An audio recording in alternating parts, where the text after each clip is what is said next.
তো এইভাবে করে ডিজাইনের পিঠেটা বানিয়ে দেখুন। তো বাড়ির সবাই খেয়ে তো প্রশংসা করবে। আর বানানো যেরকম সহজ, খেতেও ভীষণ ভালো লাগে।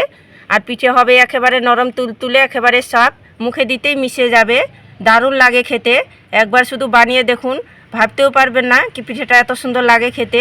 নিজেরা বানিয়ে খেলে নিজেরা পুরো অবাক হয়ে যাবেন। নমস্কার বন্ধুরা, প্রতিমা কিচেন ভিলেজ ফুডের নতুন একটা ভিডিওতে সকলকে স্বাগত জানিয়ে আজকে রেসিপিটা শুরু করছি।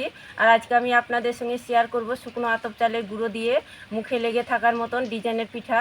এইভাবে করে বানিয়ে দেখুন, বাড়ির সবাই খেয়ে তো প্রশংসা করবে।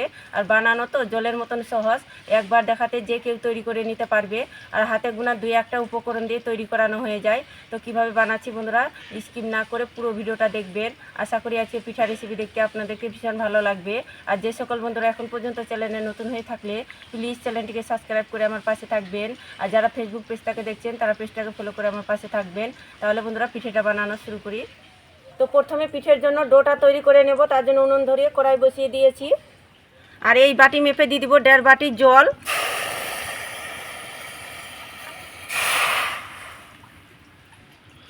অবশ্যই কাপ অথবা বাটি মেপে নেবেন, তাহলে ডোটা করতে সুবিধা হবে।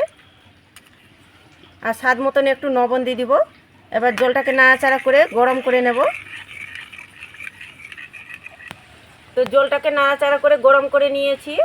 যে বাটি মেপে 1.5 বাটি জল দিয়েছি, ওই বাটি মেপে দিয়ে দিব 2 বাটি শুকনো আতপ চালের গুঁড়ো। তো শুকনো আতপ চালের গুঁড়োটা যদি না থাকে তাহলে হাতের কাছে ভিজে আতপ চালের গুঁড়োটা নিতে পারেন। এবার নাড়াচাড়া করে দইয়ের পরিণত করে নেব। আর হালকা আছে কিন্তু নাড়াচাড়ানো করতে হবে।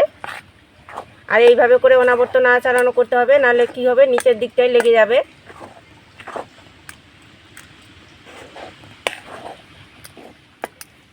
তো দেখুন নাড়াচাড়া করতে করতে এইভাবে করে আমি ডোটা তৈরি করে নিয়েছি। তো ডোটা হয়ে গেছে, এবার নামিয়ে নেব। তো থালার মধ্যে তুলে নেব।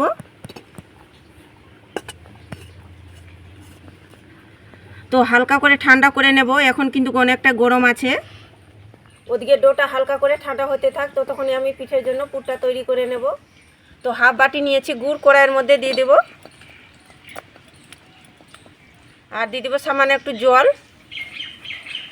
এবার নাড়াচাড়া করে গুড়টাকে গলিয়ে নেব। তো নাড়াচাড়া করে গুড়টাকে গলিয়ে নিয়েছি। এবার দিয়ে দেবো কিছুটা পরিমাণে কুড়ানো নারকেল। আর দিয়ে দিব ভেজে রাখা সাদা তিল, একটু ভেজে থেতো করে নিয়েছি। আর 3-4টা এলাচ একটু আমি থেতো করে নিয়েছি, ফ্লেভারের জন্য দিয়ে দিব। এবার নাড়াচাড়া করে পুরটা তৈরি করে নেব। এইভাবে করে যদি পিঠের জন্য পুরটা তৈরি করেন, খেতে কিন্তু দারুণ লাগে। আর যেমন কম সময়ের মধ্যে তৈরি করানো হয়ে যায়। তো নাড়াচাড়া করে আমি পিঠের জন্য পুরটা তৈরি করে নিয়েছি। তো হয়ে গেছে, এবার প্লেটের মধ্যে তুলে নেব।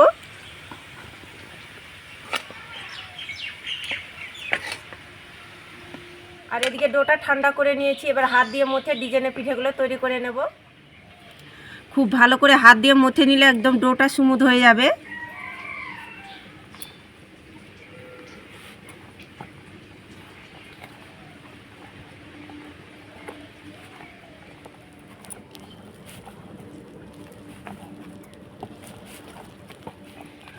তো হাত দিয়ে খুব ভালো করে মেখে নিয়েছি। এবার এখান থেকে লেচি কেটে নেব। তো দেখুন হাতের মধ্যে নিয়ে গোল করে নেব। তো গোল করে চ্যাপটা করে নিয়েছি। এবার বেলনিতে বেলে নেব। তো আটা ময়দা দিয়ে বেলানোর দরকার নেই, এইভাবে করে বেলে নিলে হয়ে যাবে। আর লেগেও ধরবে না বেলার মধ্যে।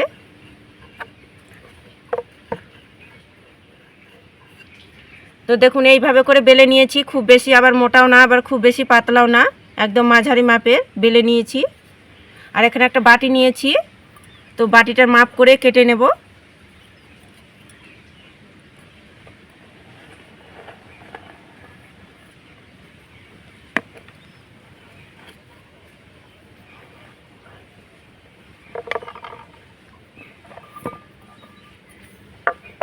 বাকি অংশটা তুলে নেব। তো দেখুন এইভাবে করে কেটে নিলাম। আর এখানে যে পুরটা তৈরি করেছি, তো সেখান থেকে অল্প করে নিয়ে নেব। আর দেখুন এইভাবে করে মাঝখানে বসিয়ে দেব। একটু লম্বা করে পুরটা বসিয়ে নিতে হবে।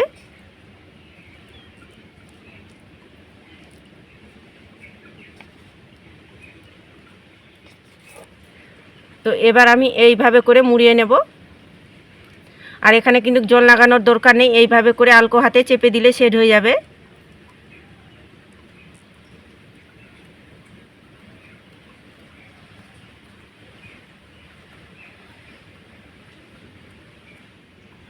তো দেখুন হাত দিয়ে এইভাবে করে ভালো করে চেপে নিয়েছি। আর এখানে আমি একটা কলমের ঠুপু নিয়েছি।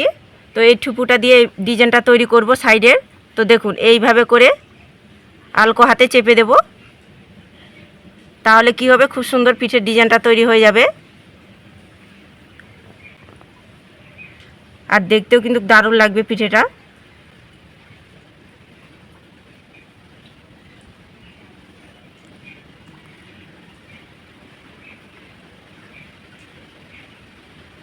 তো দেখুন এইভাবে করে চেপে দিলাম। এবার দেখুন ছুরির উল্টো সাইডটা নিয়ে এইভাবে করে চেপে দেব।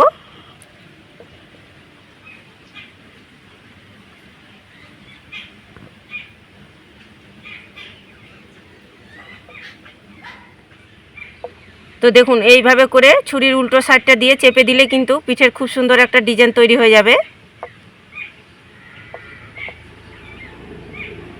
তো দেখুন এইভাবে করে চেপে দিলাম। আর ডিজাইনটা তৈরি করার জন্য একটা সয়া নিয়েছি। তো এই সয়াটা দিয়ে ডিজাইনটা তৈরি করব পিঠের। তো দেখুন এইভাবে করে চেপে দেব।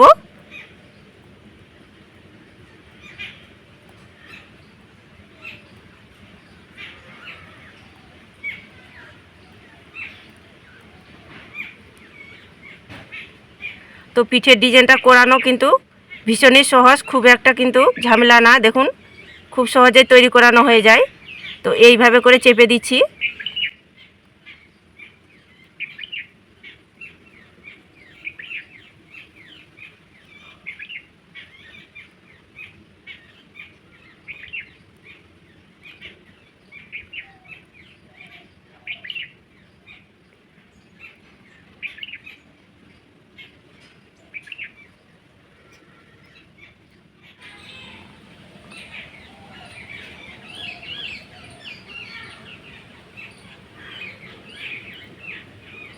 তো দেখুন এইভাবে করে পিঠের ডিজাইনটা তৈরি করে নিলাম। আর দেখতে দেখুন ভীষণই সুন্দর লাগছে। একদম কম সময়ের মধ্যে ঝামেলা ছাড়াই তৈরি করে নিতে পারবেন খুব সহজেই।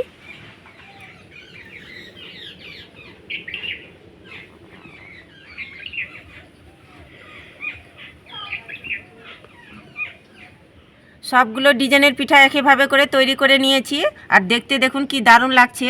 তো আপনাদেরকে কেমন লাগছে অবশ্যই কমেন্ট করে বলবেন। আর এখানে একটা ঝাঁঝরা থালা নিয়েছি। তো থালার মধ্যে পিঠেগুলোকে তুলে নেব।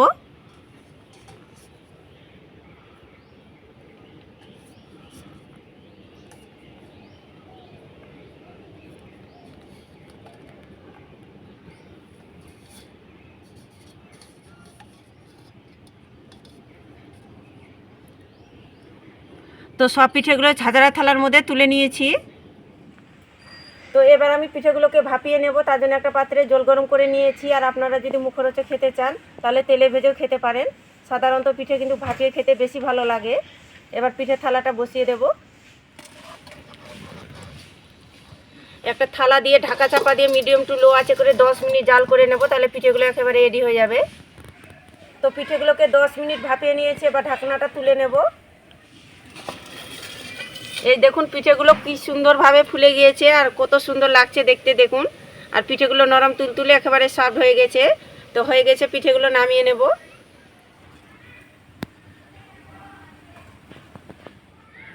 তো এইভাবে করে ডিজাইনের পিঠেটা বানিয়ে দেখুন। তো বাড়ির সবাই খেয়ে তো প্রশংসা করবে। আর বানানো যেরকম সহজ, খেতেও ভীষণ ভালো লাগে।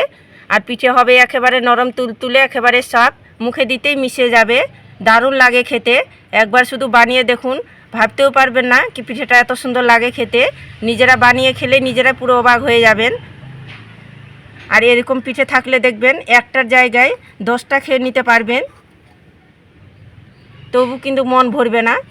কতটা নরম তুলতুলে আর একেবারে সফট হয়েছে দেখুন, দারুণ লাগে খেতে। একবার তৈরি করে না খেলে হয়তো বিশ্বাসই করতে পারবেন না। তো এই শীতে তো আপনারা বিভিন্ন রকম ডিজাইনের পিঠে বানিয়ে খেয়েছেন। তো আমার মতো করে শুকনো আতপ চালের গুঁড়ো দিয়ে এইভাবে করে ডিজাইনের পিঠাটা তৈরি করে দেখবেন। বাড়ির এমন কেউ বাদ থাকবে না কি পিঠাটা খেতে পছন্দ করবে না। তো একবার হলে তৈরি করে দেখবেন, আর খেয়ে কেমন লাগলো তো অবশ্যই কমেন্ট করে বলবেন। তো আজকে আমার ডিজাইনের পিঠাটা কেমন লেগেছে তো অবশ্যই কমেন্ট করে বলবেন, আর ভালো লাগলে একটা লাইক করে বন্ধুদের সঙ্গে ভিডিওটা শেয়ার করবেন। তো ভিডিওটা এখানেই শেষ করছি, দেখা হচ্ছে আবার নতুন কোনো রেসিপির সঙ্গে। সবাই খুব ভালো থাকবেন, সুস্থ থাকবেন। পুরো ভিডিওটা দেখার জন্য অসংখ্য ধন্যবাদ।